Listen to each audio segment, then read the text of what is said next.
Good morning and welcome. Patriot Radio News Hour. Joe and Jason on this Tuesday. I hope it finds you well out there. The year of chaos. Man, I don't even know where to start. So many things happening each and every day out there that just leave you shaking your head like, what happened? How did we get here? Right? We got the Trump trial, another one of these trials that it really just bizarre, I guess, is the best way to explain it. We got college kids at the elite universities, protesting for Palestine. Of course, I don't know, I haven't even actually been to Palestine, but they don't really kind of have the American freedom way of thinking. But let's forget about that, right? Let's not focus on that stuff, right? I don't know. It just gets. How about NBA playoffs, right? The Denver Nuggets. Got to say this right now. Are they going to win again? Probably. I will say this: they beat the Lakers after they decided not to play in the first half. I don't know what happened. The Nuggets decided, okay, wait a minute, we're the Nuggets, you're the Lakers. And Jamal Murray and his antics leading the charge. LeBron missed a shot to win. You know, it's always making me feel, because I hate the Lakers. If you live in Phoenix, it's kind of like a rule that you hate the Lakers, right? We're Suns fans, and then we're fans of anybody who's playing the Lakers. And unfortunately, boy, the Suns look a lot like the Lakers. Pretty crappy. We'll see how they do today. But, yeah. That just tells you money can't buy you everything, right? 800-951-0592. That is our toll-free number.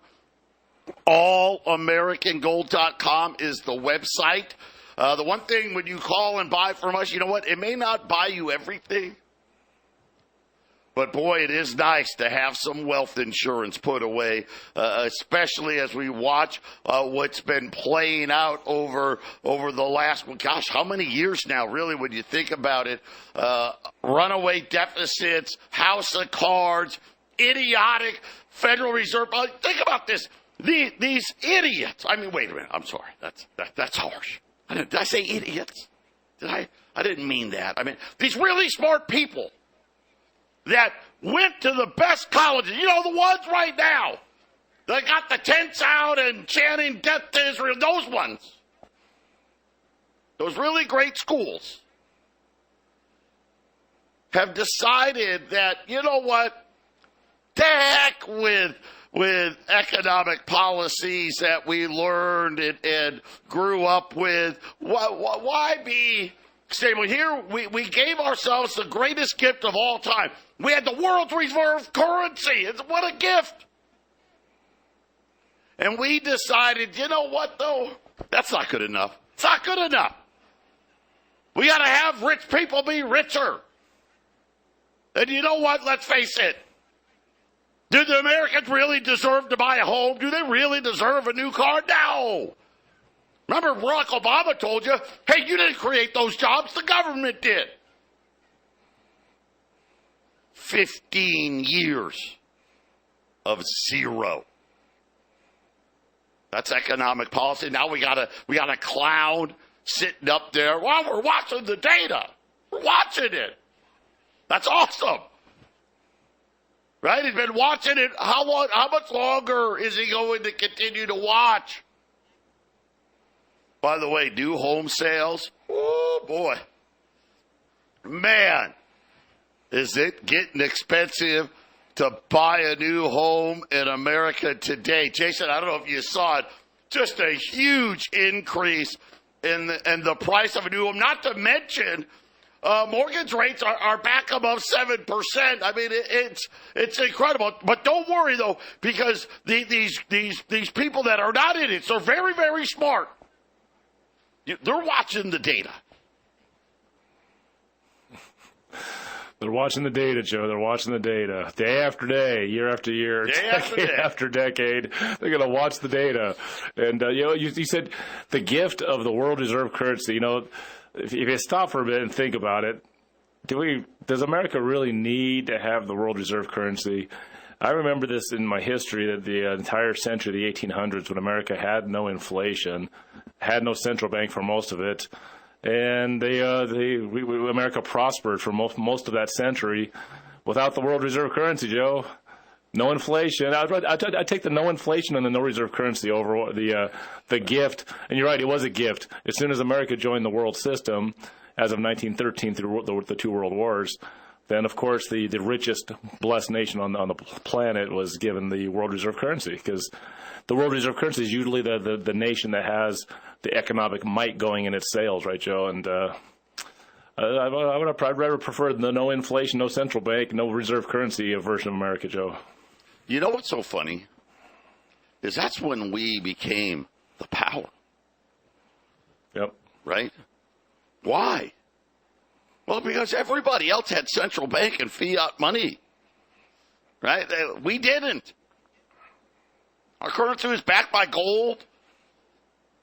I mean, think about it. Right? You can get a fillet for like 10 cents. Right? I mean our currency was gold. Our currency was gold. It wasn't just backed up by gold. Our currency was gold and silver.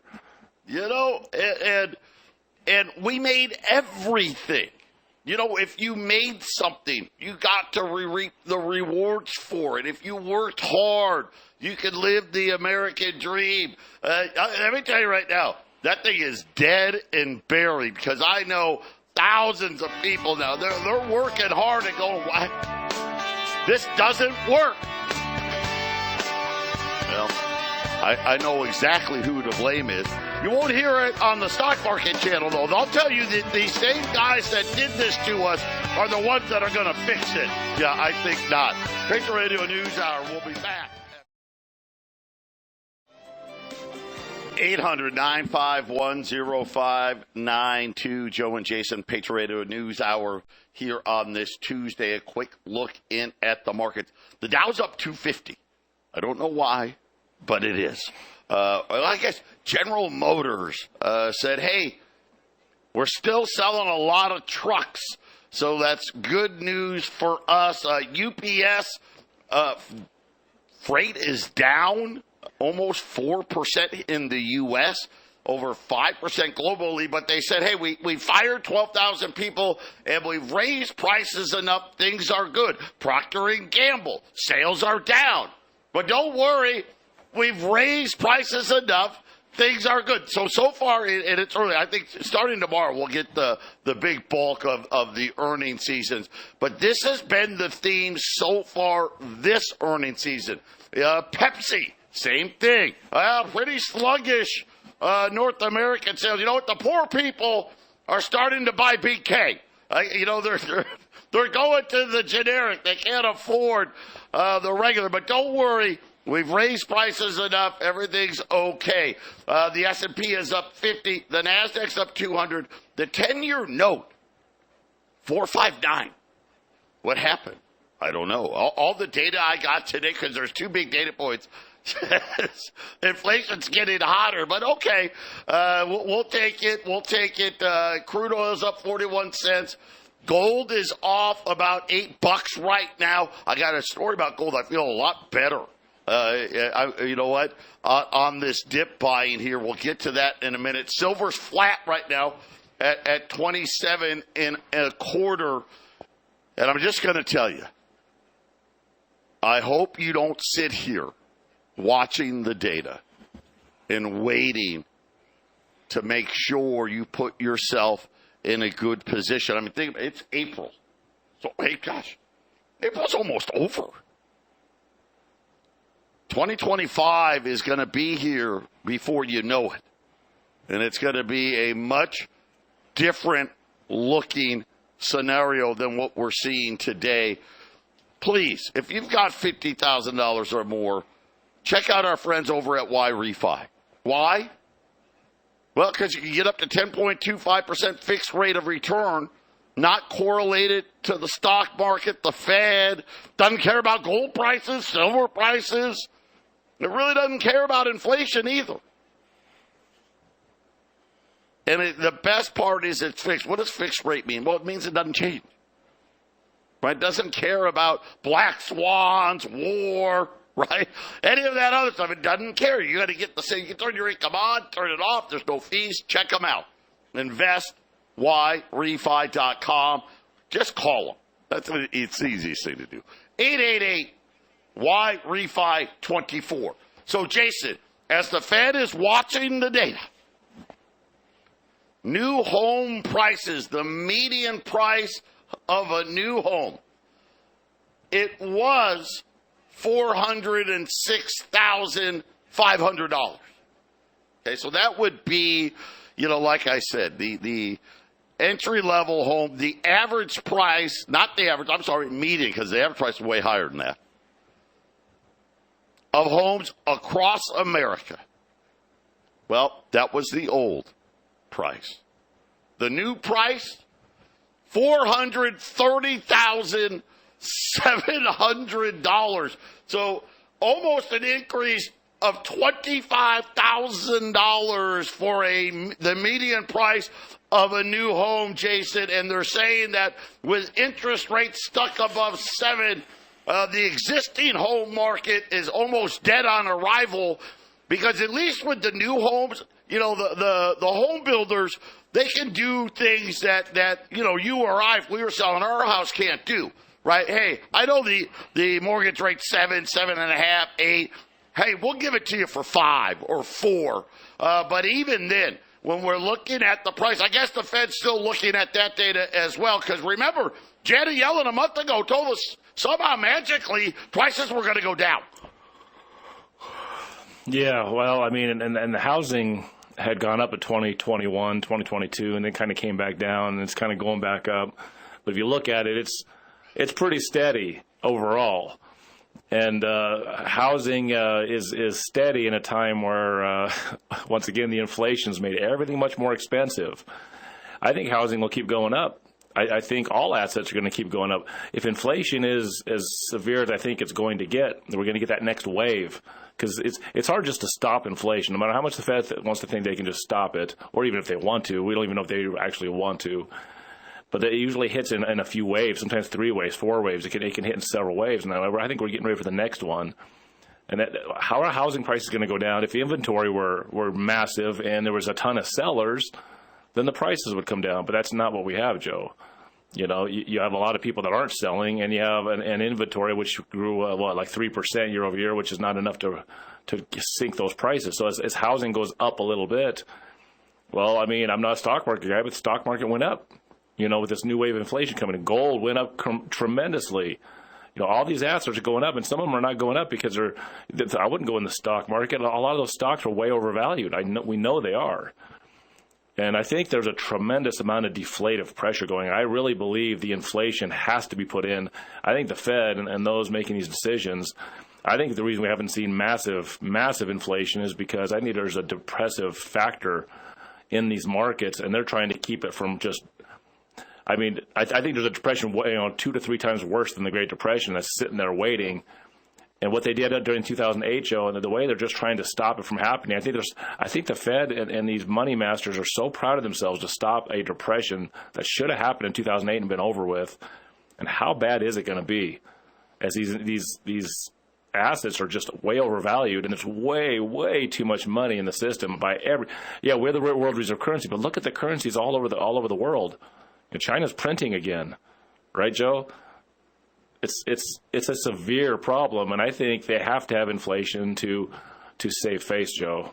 And I think they're trying to make it just be not hyperinflation. We'll just keep the rates up. Right. Maybe maybe we'll have to go up a little bit if it gets really bad. Right. They're praying and hoping, right? Hey, if we can keep it, we can have that made-up super core homeless person inflation number. If we can keep that one near 3 and everything else, near 4, we can somehow say it's A-okay. But again, we're going to watch data. Okay, well, let's look at some more data. Let's watch some more data. PMI came out today.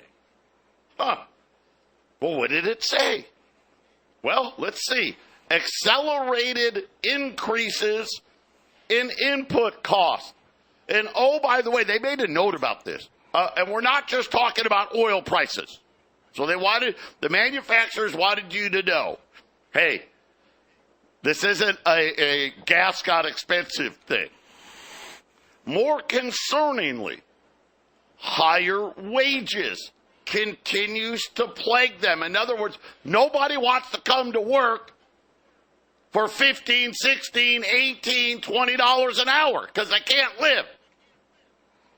Raising their prices at a faster rate than what they had been doing already this year. Most notably, a steep rise in prices for consumer goods. Oh, I see. Oh, well, boy, that's great. Awesome. What does that mean? Well, let's see. That means that they're out there charging all the places where we go buy stuff. These guys are charging more. Pretty simple. It rose at the fastest pace in a year and a half. Excuse me? I thought we were watching data. Are we watching? Is anybody watching? Of course, I don't know. Again, how does that get us to 2%? Well, let's figure it out. Oh, wait. It doesn't get us to 2%. Flash service business activity, right? So that's kind of, we're the service economy now. Remember, we didn't want the manufacturing jobs. 5-month low. 5-month low, 50.9. Remember, 50 is flat, so barely above flat. Manufacturing PMI, 49.9. So that's just barely negative. By the way, that was a 4-month low. So, Jason, when we looked at the data points we got today, let's see, how much money would you have to make to buy a home at $436,000 and be able to pay the interest, the mortgage, the insurance, the property tax, right, the HOA, right? I mean, the list goes on and on and on. We joked about last week, my wife and I drove by a big billboard. Why rent? Homes started from the low 600s. I mean, right, what are these people talking about? And now, again, when we talk to the people that are out there in the service sector, when they're out there in the manufacturing sector, Jason, they're saying something completely different than what the Federal Reserve's been saying, which is, hey, but guys, everything's still getting more expensive, and we're starting to charge a lot more. Yeah, and by next year, maybe people are going to be companies be hiring for $30 and $40 an hour. $600,000 home seems really ridiculous until that's like really, really cheap because inflation makes the average or the median home $800,000, right, Joe? Then suddenly $600,000 becomes the cheap home. I remember I talked about a week ago about there's some stuff coming up off the ships that's cheaper. Hey, there's stuff that's being shipped in from other countries, stuff we buy, and it's coming in a lot cheaper. And it's interesting that, now we have ships crashing into bridges and wars getting heated up where you shut down. This is why I really do, Joe, think that there's a depressive pressure that's happening to the world, and they're trying to, how do you stop deflation? How do you stop a depression? You just make everything scarce. Make it scarce. You blow up the pipeline between Russia and Germany, right? You do all these things because, the Federal Reserve and their rich buddies can't make money in a depression, in a really bad recession. It's hard to make money there. And if you're loaded full of assets, well, your asset prices go down. It starts to even the playing field with those that have less. And so, Joe, we've talked about how many businesses are selling less stuff. They're having less business, but then there's still profits coming in. Well, a profit, I mean, how does inflation skew the profits? Yeah, you're selling stuff for $8 for an item that used to be $4. You sell half as much. Yeah, you might scrape out a 3% profit there if you sell a couple extra, right? But that's inflation. That's not a profit. It just skews everything. And so people really need to wake up. The Fed will not have a depression. They will do everything they can to stop that. And inflation, even though that's like one of their main goals is to stop it, well, I think they're going to be very happy with 7, 8, 9% inflation in real terms, 10%, 11, 12%, which their numbers will show, 4, 5, or 6, right, Joe? Yeah, and then how about this one? This is where we're at now. Walmart. They own, well, they're the majority owner of a startup called One. One is essentially, you can't afford to buy the stuff at Walmart, but we're going to let you buy now, pay later, coming to Walmarts all across the country as the retailer starts its rollout. And Jason, they're just, again, this is just becoming commonplace now. Hey, you need this big screen TV, and it's $600, $500. Hey, don't worry. Give us $100 and we'll charge you a little bit of interest on this stuff. So it's kind of like Walmart's turning into Rent-A-Center. Pretty soon, listen, some people are doing this for food. For food. The annual interest rate, I love this. There's a range. There's a range on this. Yes. 10 to 36% on this stuff from Walmart. And I'm just thinking about, everyone, they got mad at all these payday lenders for charging all this interest. But it's okay if they do. What's 36% amongst friends? Yes. They said that the rollout will hopefully be completed at all stores by Christmas. Yeah. Buy now, pay later. 800-951-0592. Joe and Jason, Patriot Radio News Hour here on this Tuesday. So yesterday we had that big sell-off in gold. If you saw gold last night, it was down pretty big. It's come back pretty much. It's down $4 or $5. But it was kind of, what made it interesting for me, it was happening in Asia, which is normally what we were seeing the opposite. It took a little digging, but now it kind of makes a little more sense. First of all, it's a good thing. We can't have gold go straight up all the time, but China raised margin requirements going into Monday. So from 10%, so for people that buy paper stuff, you can buy, a gold contract. You can buy a 100-ounce gold contract in China. You only got to put 10% down to control. So you got to, put 10 ounces down, essentially pay for 10 ounces to control 100. Well, they raised it to 12. Not a huge thing. But obviously, here's what I think happened. China wants to buy more gold, set it up, make sure the price falls, and stepped in and bought. That's my belief. But it's something that makes a lot of sense because, you're reading these ridiculous, it's about the war with Israel and Iran's cooling off and this and that. That didn't affect gold. Gold didn't really move either way on those things. It was going to if it had expanded.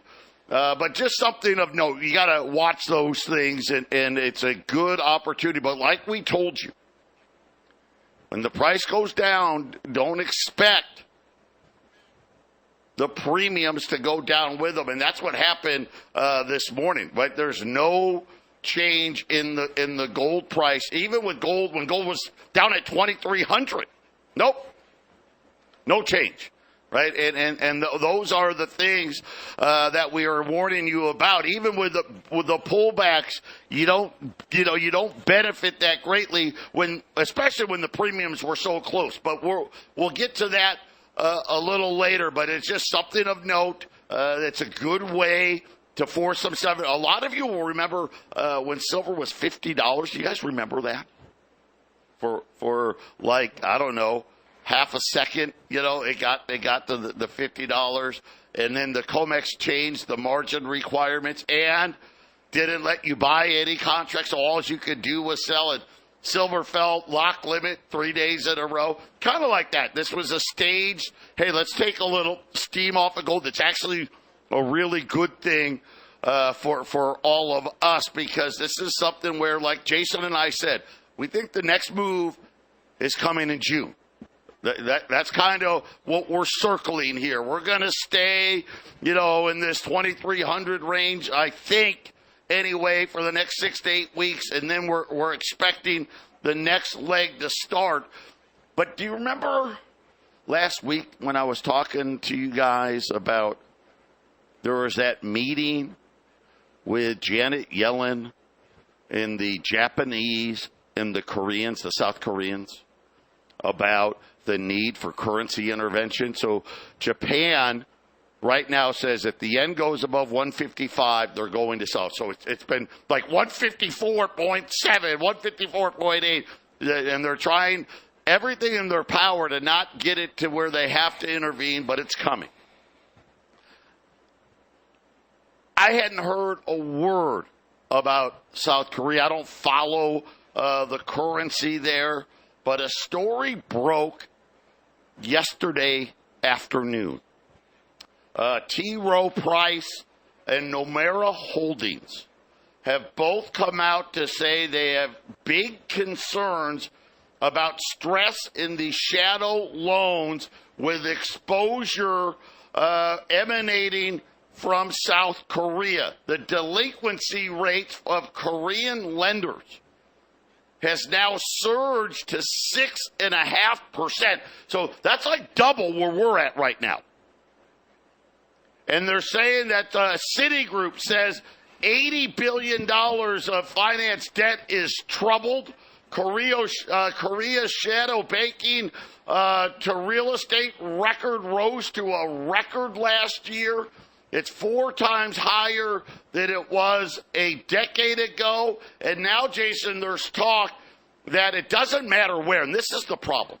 It doesn't matter if it's South Korea. It doesn't matter if it's Japan. It doesn't matter if it's one of our banks here at home. Once again, problems in shadow banking. And why should we be surprised? All of these central banks decided to put rates at 0 and leave them there for a decade and a half. What did they really think was going to happen? Right. I mean, nobody thought Lehman Brothers was going to fail, and then it did, right? I mean, any of these banks can fail. And once a few of them start to go, I know that we have these big banks, these 5 or 6 really big banks, and those are never going to go away. Well, you just don't know, right, Joe? This is a consolidation. This kind of action you're talking about can contaminate way up the chain, and Lehman Brothers was getting a little greedier than the other big banks, right? And so they just let it go. These banks, it's a club, and if you don't play in the rules that they're using, you get flattened hard. And these medium-sized banks, these small banks, Joe, they do what the bigger banks tell them. I can see it. I can see you're working at one of these medium-sized banks. Like, what are we going to do? Oh, there J.P. Morgan said do this, this, and that. The big guys over there, they're saying we should do that. Well, of course they let that information out. They put you in a weak position. And I think a lot of these banks, Joe, are in a massively weak position from bad choices, not thinking for themselves. And I think a lot of these companies, CEOs for all these companies and these banks, they don't make any informed decisions. They're not doing the work necessary to figure out what's going on. They don't listen to a show like this or try to actually prepare to sound halfway intelligent about what they're talking about. They just do what all the other guys tell them to do. It's very weak, and this is why you're always in a better position if you think for yourself, Joe. You got to make decisions based off the information you gather. And these banks are weak. They've been weak for a long time. It's musical chairs. When the music stops, how many of them are not going to have a chair to sit on? Yeah, T. Rowe Price, what's happening in Korea is probably a microcosm of what could be happening elsewhere. It has us concerned. And again, same thing. Why? Why is this happening? Well, Korea raised interest rates, right? Now all of a sudden, there's a big problem. It's the exact same story playing out all over the world. So it really does paint a light here. The amount of people, Peter Schiff, one of those guys who keeps saying, get ready for the dollar sell-off because it's going to come, because they know, especially looking at Asia, they can't sell U.S. debt fast enough. Japan and South Korea now, both of them are saying, hey, listen, it's just a matter of time. Is it a week? Is it a month?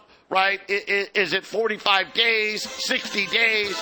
But very soon here, we're going to be selling dollars because we have to sell dollars in order to prevent another crisis. And it's one of those things why Jason and I keep saying, hey, we think June, looking at that June-July time frame, we could see another move in the gold price. Patriot Radio News Hour. We'll be back after the 800-951-0592. Today's special U.S. $10 liberties. So these are the pre-1933. You know, everyone has an opinion. What gold should I buy? You know, Costco selling gold bars and silver bars and Krugerrands or Maple Leafs. A lot of people are like, I just want the cheapest thing that I can get. Well, we're a little different here. We hey, don't get me wrong. We want you to buy at the lowest price possible, but where you can be private. What does that mean? Well, simple. You can buy it, sell it, trade it, whatever you choose. You don't have to be 1099. I don't need your driver's license and your social security number. I don't need to call my accountant. Your accountant doesn't need to, I need a 1099 for that. No, you don't. No, you don't. No. If you're selling back more than $10,000 of bullion, you do. Right? Bars, Krugerrands, and Maple Leafs, and I don't know, whatever else. You know, I've got a big poster in my office here in Phoenix, and it shows all the stuff you can put in a precious metals IRA. There's only one thing not in there. Pre-1933 U.S. gold. Why? Because the government classified it as a collectible. Well, what does that mean? Well, it allows you to stay private no matter what you do. So that's why we like them. This is the half-ounce piece. $10 Liberty, 1866 to 1907. 1 through 19, $1,250. $1,250. 20 or more, $1,240. So that means you buy 20 or more, you're paying $2,480. And right now you got gold at $2,320. So it's a really still really good, close to spot premium still available, even though the price has gotten a little softer. The premiums, they didn't come down with them, but still a great opportunity here, Jason, on $10 gold pieces, half-ounce gold pieces, 1 through 9 at $1,250, 20 or more at $1,240, at 800-951-0592, as we're kind of in what we call breather right now, right? Gold, silver taking a little breather as we're getting ready for the next run.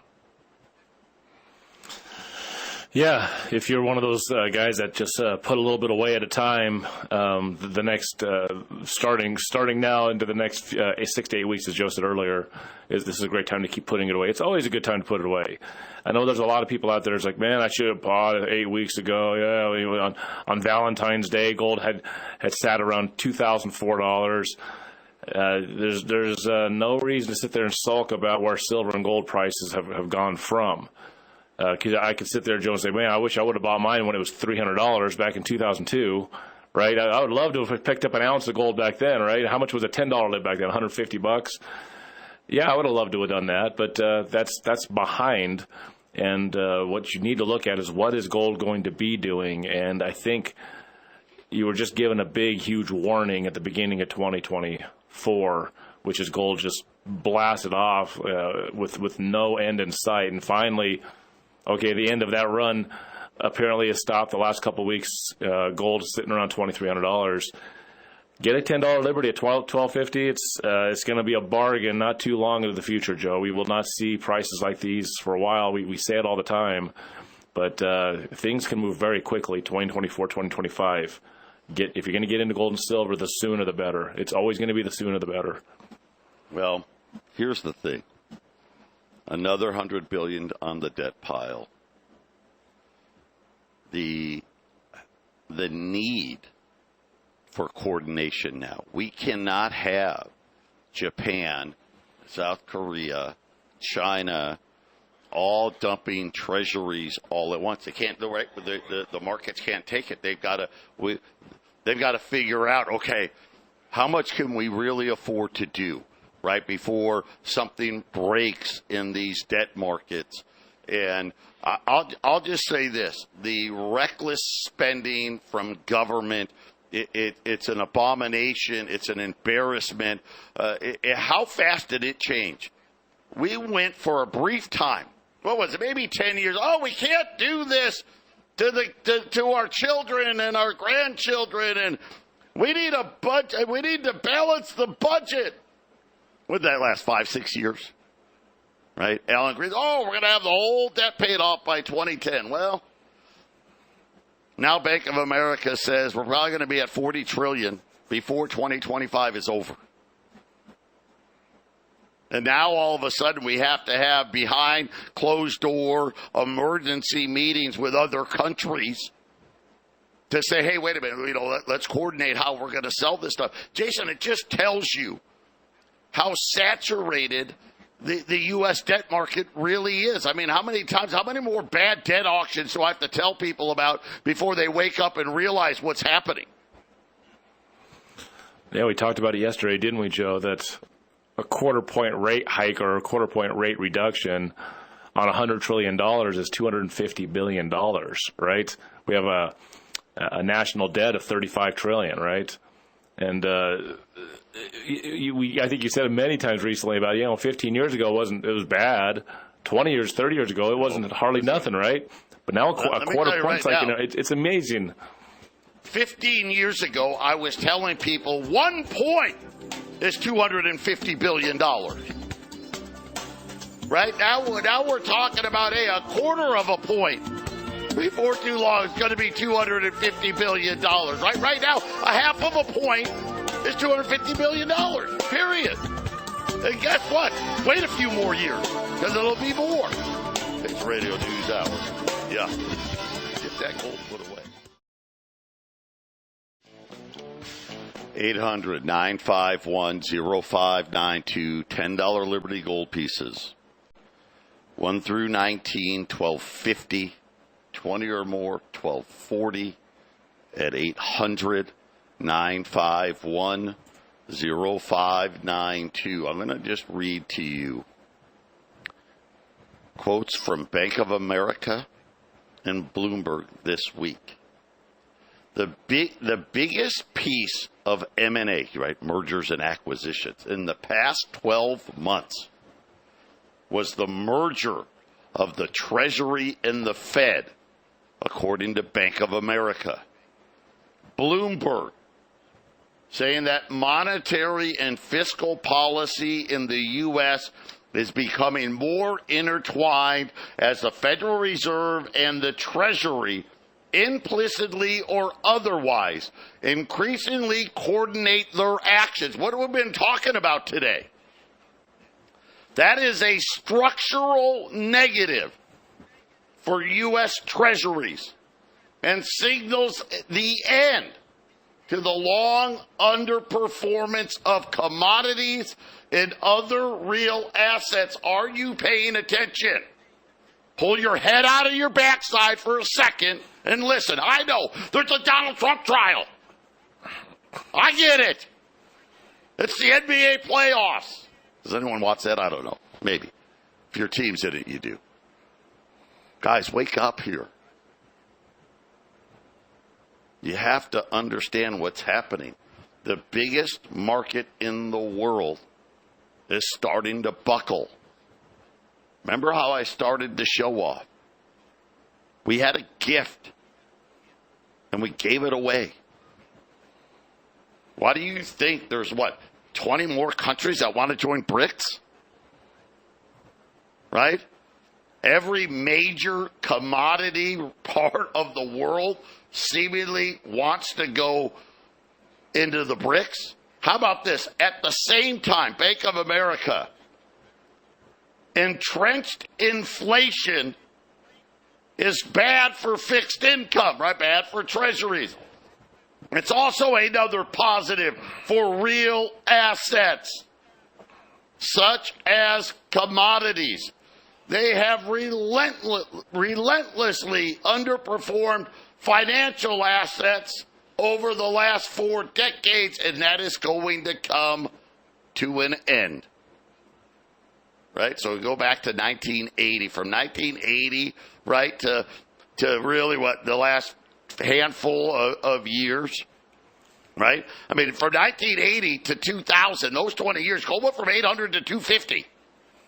It's gone from 250 to 2,300 and change, and they're telling you that's a depressed price. That's a depressed price. And real assets are going to be where you want to be. I don't know. We can't say any more than that, right, Jason? I mean, it's really, it's simple. It's not even complicated. It's easy math. Yeah, if you have the means, it's unintelligent not to be putting some, if not a lot of it, into metals right now. I mean, I was just checking, even though gold and silver kind of came down on Monday, copper just kept running. This commodity run, which is what this is, not just a silver and gold run. It's a commodity run. Yeah, that 1982 or older penny that's in your pocket, it's got 3 cents worth of copper in it now. It's hitting 3 cents worth of copper, right? $10 liberties. Do yourself a favor. 1 through 19, $12.50, 20 or more, $12.40. 800-951-0592. Jason and I, we're going to come right back with the Half Empty Cup.